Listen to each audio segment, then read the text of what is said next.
Welcome, everyone. Thank you for joining our weekly Unauthorized Caucus.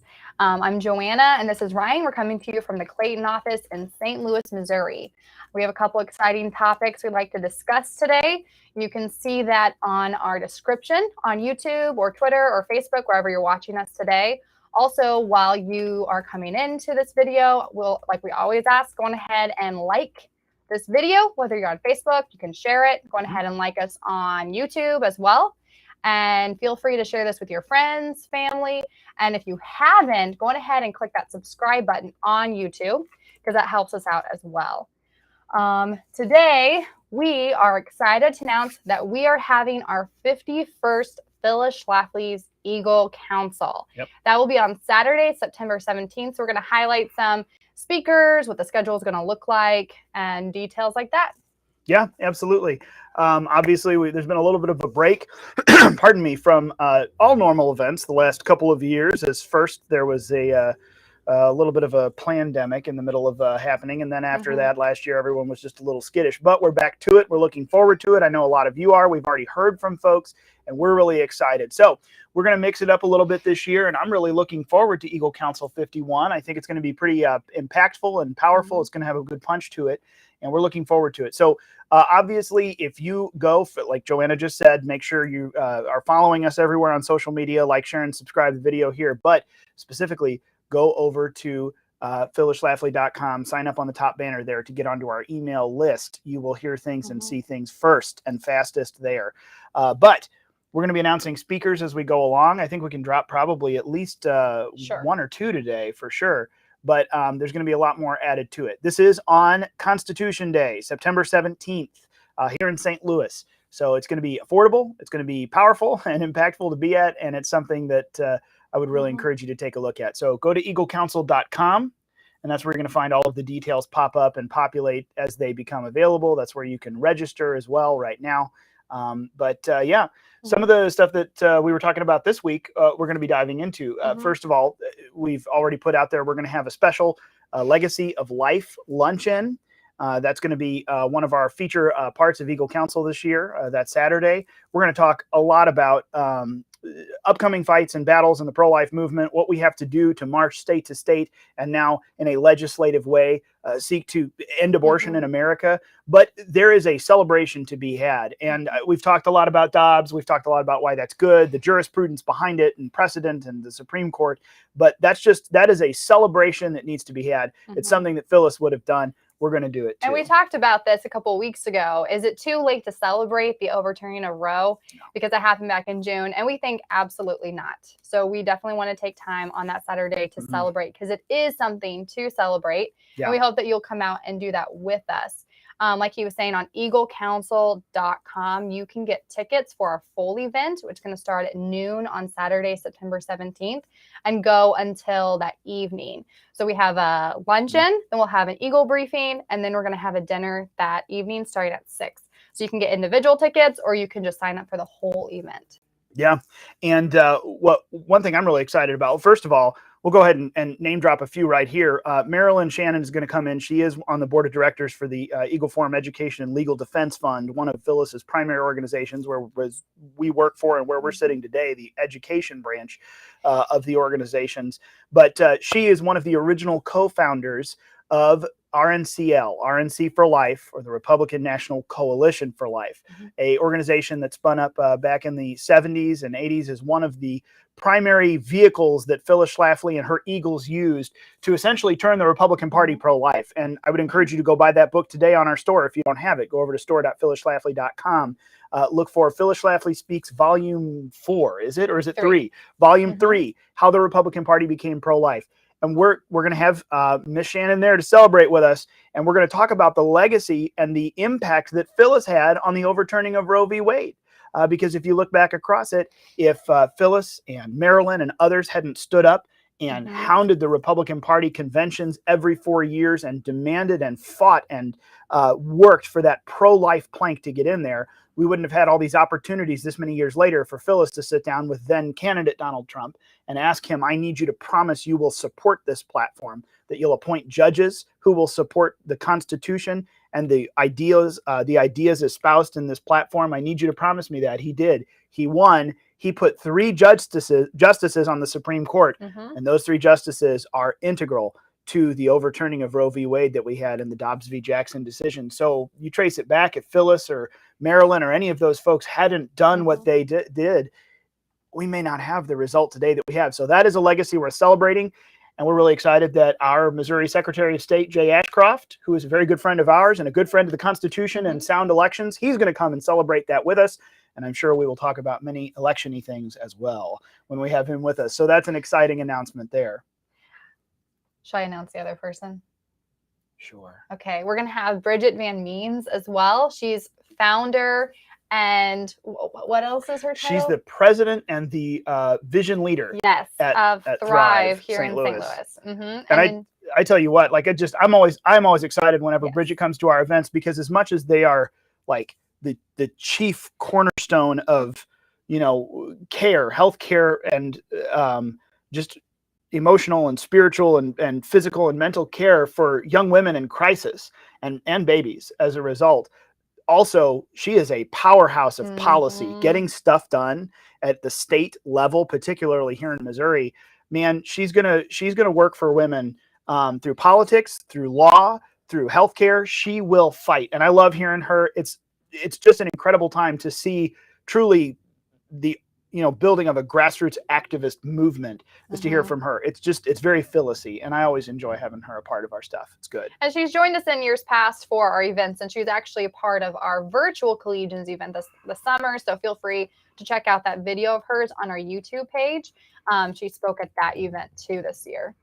And then we're also going to have Janet Porter. She is the president and founder of Faith to Action. She wrote the Heartbeat Bill.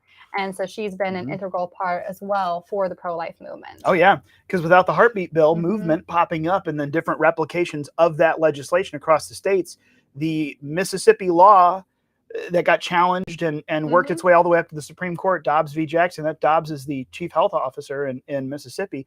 Without that, building up of the Heartbeat movement and Janet's work, there might not have even been this challenge to the architecture of Roe v. Wade itself. So they're another integral part of the falling and the overturn of Roe v. Wade. It will be with us. It's an incredible part of history, and also another study in grassroots activism to be able to hear from Janet, who has just tirelessly worked on these issues. So that's real exciting. But the other one, and we'll get into a couple of issues here. If you're not encouraged to come just on that merit alone, then we've got more. But wait, there's more. It is Constitution Day, September 17th. We will be celebrating the Constitution. There'll be a big Constitution Day dinner as a part of the program this year. And we are going to focus on due process, which, if anything has been in the news this week, it has been due process and the rise of the administrative state, the use of federal government agencies, armed intimidation, and all sorts of things without due process against political enemies. We've talked about it a lot with the prisoners still in jail over January 6th offenses at the protest more than a year and a half ago now in the nation's capital. We've talked about it this week a lot as the FBI has raided Donald Trump's home in Mar-a-Lago there in Florida. And then the IRS is asking to, nearly triple their workforce of agents. And there's all the job listings of, need to be willing to, need to be legally able to carry a weapon and willing to discharge it in the duty. And, and it's just wild stuff from the IRS, from our tax agents. There is a wild buildup of the executive branch agencies, and it does not look good for due process. Doesn't look good for the constitutional checks and balances, the order that we have existed with here for nearly 250 years. There's a lot of really dangerous stuff going on, and people need to understand how this trickles down to affect, not just the public figures on the news, but it's coming for you and me. If 87,000 more armed IRS tax auditors are coming around, that is certainly not just for those making over $400,000 a year. That figure Biden likes to throw out quite a bit. Everyone under 400,000 won't be affected by new taxes or audits. I don't think there's enough over 400,000 in America to justify 87,000 new agents, but we'll see about that. So there's a lot to talk about, and it connects in with the stuff we've talked about this week quite a bit. And this is our plan before all the news broke this week. It's true. So we're thinking, wow, we're ahead of it. Take that, Jack Posobiec. We're ahead of things too. Yes. No, but on that note, something I think we both listen to pretty regularly. Here's a resource. You want to know some of the insider stuff we talk about. We are constantly on the hunt for, and I hope you're receiving good things like our Wink emails every morning. I love those. They're so short. They point things out. It's a great thing to produce, and I'm glad we do it. I benefit from it as well. But if not, sign up for our Wink emails by going to our website, phyllisschlafly.com, and it's just right there at the top where you can sign up for those emails. And in addition to that, your daily routine, here's a little tidbit. We're big fans, and I know any of you follow us long enough know that we're connected pretty heavily with Jack Posobiec, but his daily podcast, which is Human Events Daily, tied in with Human Events, but also powered by, I think is the phrase they use, Turning Point USA. Charlie Kirk, TP USA, Human Events, we've been involved with before. Jack, we have. It all comes together, and he produces a beautiful little 25-minute podcast every day, covers 3 or 4 topics. And I tell you what, Jack has an incredible amount of insider knowledge and connections. If you want to know about the stuff that the mainstream news doesn't talk about, he, like us, is another source I would highly recommend. Grab that podcast every day. I think it's still available everywhere where podcasts are, but that's probably not for too long. So go get connected with them and follow that. If you're looking for a quick hit to your day to know what's going on and what the mainstream news isn't telling you, the Wink email, Human Events Daily, Jack Posobiec's podcast, those are a couple of great places to learn about things like we've mentioned, what's really going on down in Mar-a-Lago. Why did agents show up and not show a warrant? I think they did eventually let Trump's lawyer see the warrant from 10 feet away, but they wouldn't provide a copy of the warrant, why they were there to search. They made his lawyer stand at the end of the driveway. She was not allowed to be present on site while they went in with, I think I heard it was nearly 30 armed agents to ransack that. There's some wild stuff going on. It's pretty wild. Yes. So wild, you're speechless? No, there we go. Speechless, yeah. Well, I actually appreciate it because I was listening to Jack's podcast about that. And he doesn't just, spout off things that he's heard from other sources. He said on his podcast the other day that he stayed up till 3 o'clock in the morning doing reading of his own, doing his own research for podcasts, for radio shows that he's on, for other things that he's been in, other places that he's been interviewed at. So it's really important. He's not trying to just get opinions from other broadcasters, but he's digging and looking for the information himself. And that's there is enough going on around this. I know Judicial Watch is another one that you should watch for. That's not so much fast breaking daily news, pardon me, but Judicial Watch is often behind a lot of the sunshine laws, sunshine requests, and not subpoenaing records, but demanding through the courts records be revealed. I know that they're already digging into this, saying, wait a minute, there are a lot of things that have happened outside of the normal realm of due process in terms of how you present and put forward the transparent, side of there's a subpoena here, there's a warrant, here's what it's for, here's what we're after, here's how we're going to conduct ourselves. The FBI has just buttoned up about it. The DOJ has just buttoned up about it. Of course, I think we know it goes all the way to the top, pretty much. Those are the connections that are being drawn. Here's a plug. Go to phyllisschlafly.com right now when you get off and read John and Andy's column this week. If you haven't already, it is absolutely wonderful. And it ties right back to where all of this goes, to the Attorney General of the United States, Merrick Garland. And check out Ed's radio show, his podcast as well, because he's been talking a lot about this and getting radio show guests on, and it's been very informational. Oh, yeah. So check those out, too. But this is just, again, it's absolutely unprecedented what's happened. There's no way that the Attorney General of the United States didn't know and likely directly sign off on it, which of course would be totally unfathomable because it's not like he's mad at conservatives for depriving him of a seat on the Supreme Court or anything.